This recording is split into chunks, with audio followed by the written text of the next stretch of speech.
This pile of scrap fabrics may look like a disaster, but it is actually a quilt waiting to happen.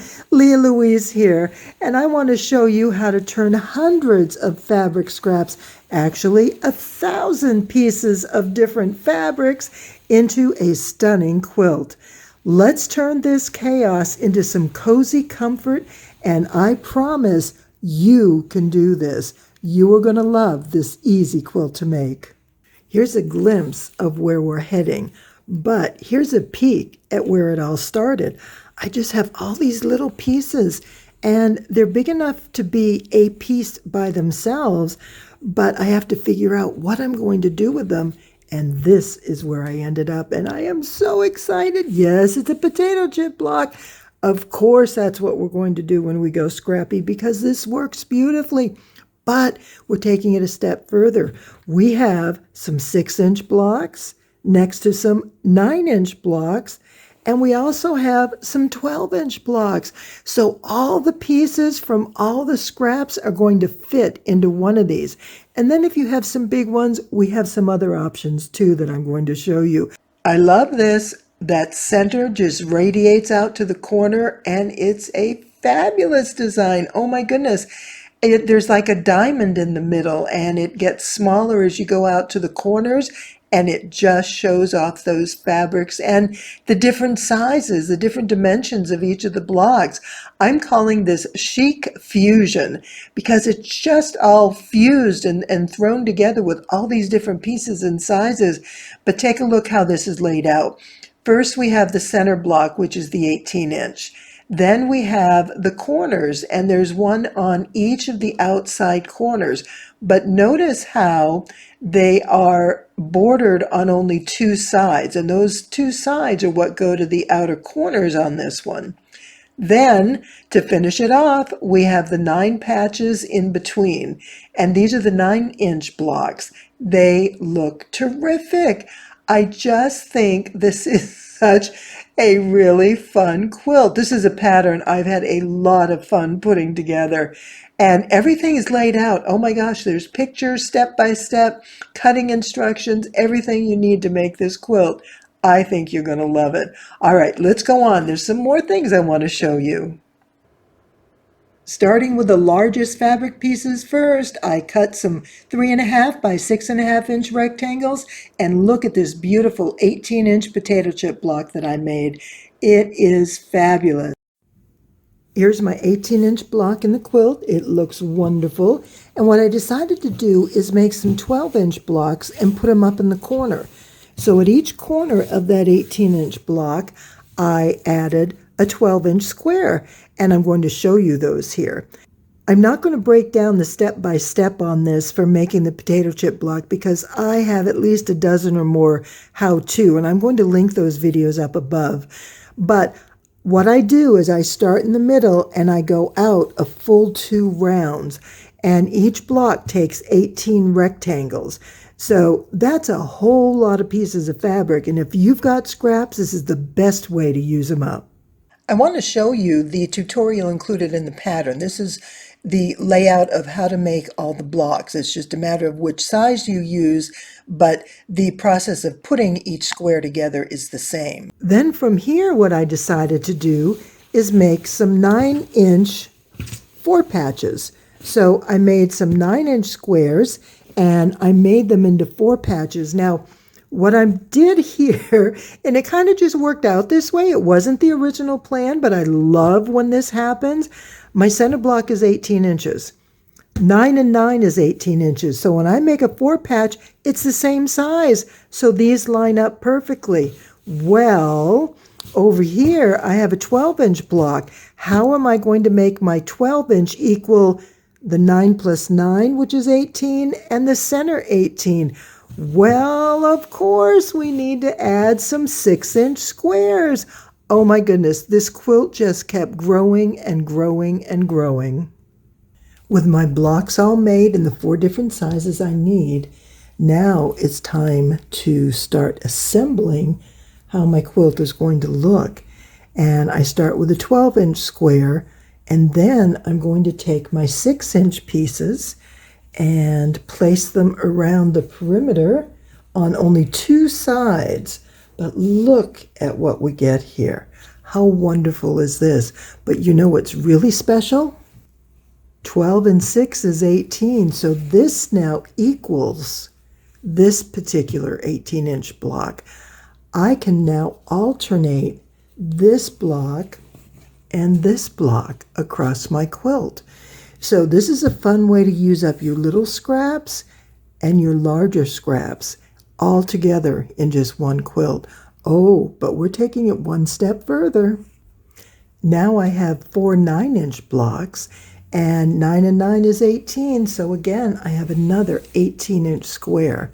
So I have 3 ways to use all my scraps in one large 18-inch square, which is going to allow me to create a really wonderful design as I put these different blocks alongside each other. Wait until you see how this finishes. You're not going to believe how easy and how beautiful this turns out. The beauty of this assembly method with all the 18-inch units, you can make a quilt any size you want. If you want to start smaller, you can make this beautiful little baby quilt that's actually 30 inches. And we take some of the smaller pieces together and build a gorgeous quilt. Then you can also go to a 36-inch quilt.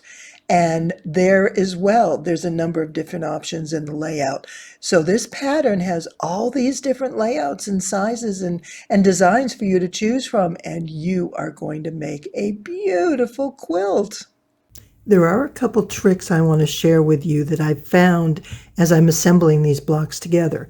This is 12 inches, and right here is your 6-inch mark. You have a 2-inch and a 4-inch.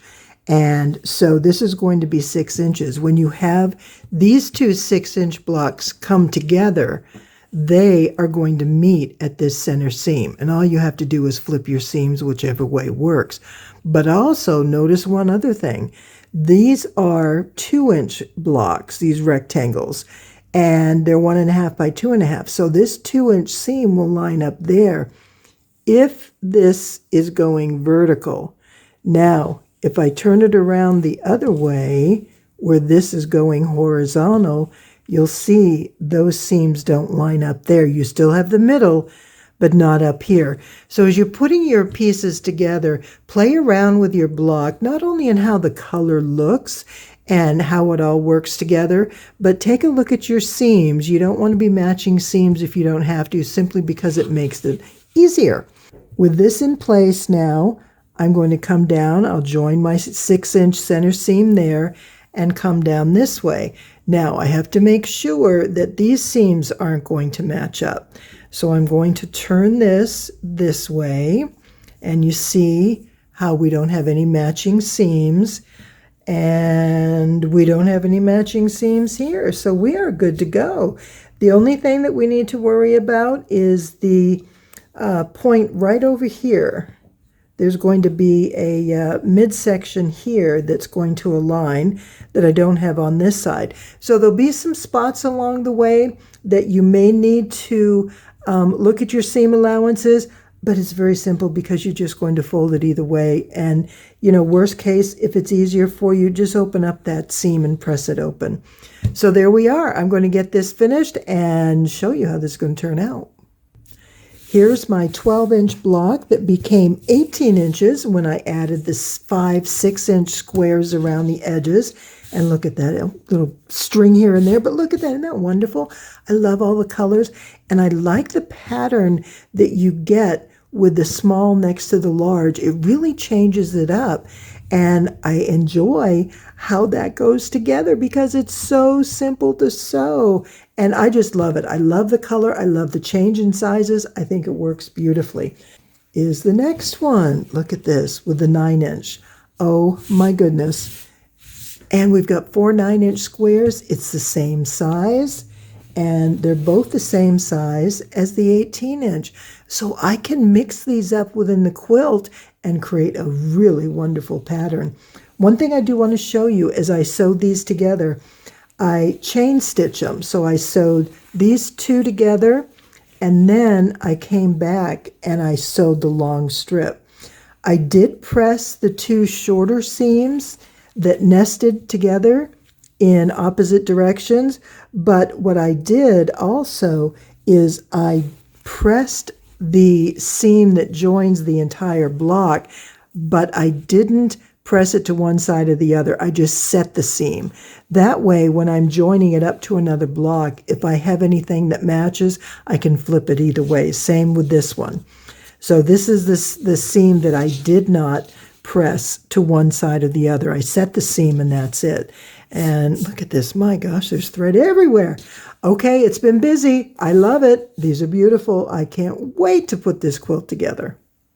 Here's a quick look at the pattern. I'm so excited about this, and I hope you're interested. I'd love for you to have this pattern.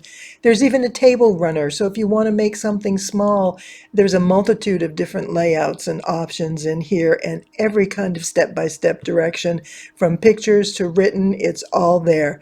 And there's a great price down below. You can get this for 35% off. Yay, that's always a good thing. And of course, here's a picture of my final quilt. I had extra blocks, so I just started adding them around around the edges and make it just a little bit bigger. So instead of the 54-inch that's in the pattern, this one is actually, at this point, I think it's up to 66. And by the time I get the final row on there, I think it's going to be 70 something. And you'll probably see that at some point in the future when I come back to quilt this. I do want to thank you for being with me today and watching me put this quilt together and seeing all the fun that goes into a wonderful scrappy quilt, and I hope you're excited to make your own. This can be done with any fabrics. I just happen to have a lot of Christmas fabrics that I was able to use, and now my pile is diminishing, finally. So appreciate you being here. Have a fantastic rest of your day. And you know, it's the day before Thanksgiving. Have a fantastic holiday weekend. And I so appreciate you spending a bit of time with me. Thank you. Thank you so much. And I will talk to you again soon.